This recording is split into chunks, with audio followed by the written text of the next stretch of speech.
This tutorial shows the steps used to connect a device to a computer, or PC, running our configuration tool named SIG Open Portal for Applications and Systems Engineering Tool, or for short, SOPAS ET.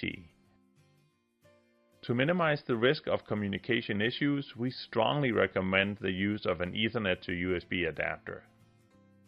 SIG AG has a part number for the adapter FM76N from Dell. This is the adapter used for this video.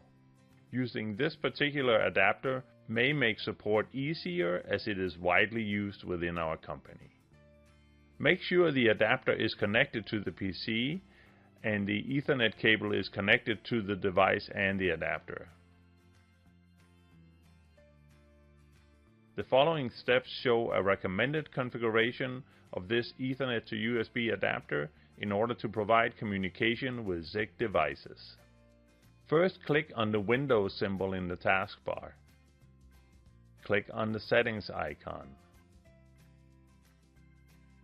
Choose Network and Internet.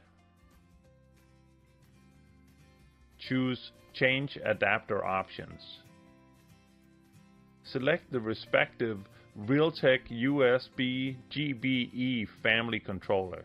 Right-click. Choose Properties. Double-click on Internet Protocol version 4. Setting up IP addresses. An IP address has 4 groups of 3 digits. These groups are called octets. Because leading zeros typically are not shown, it may look like some octets only have 1 or 2 digits.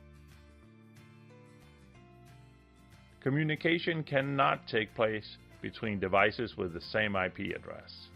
It is therefore important to assign an IP address to the adapter that does not conflict with any of the devices connected. We typically set the last octet of the first added IP address to 111 because it does not conflict with the default addresses of SIG devices. In the subnet mask below, change the third octet to 0 to allow connection with devices with different values for the third octet. The resulting subnet mask is 255.255.0.0. To confirm your changes, click OK and close the open windows. The adapter is now configured. In this video, you learned how to configure the USB adapter to provide communication with SIG devices.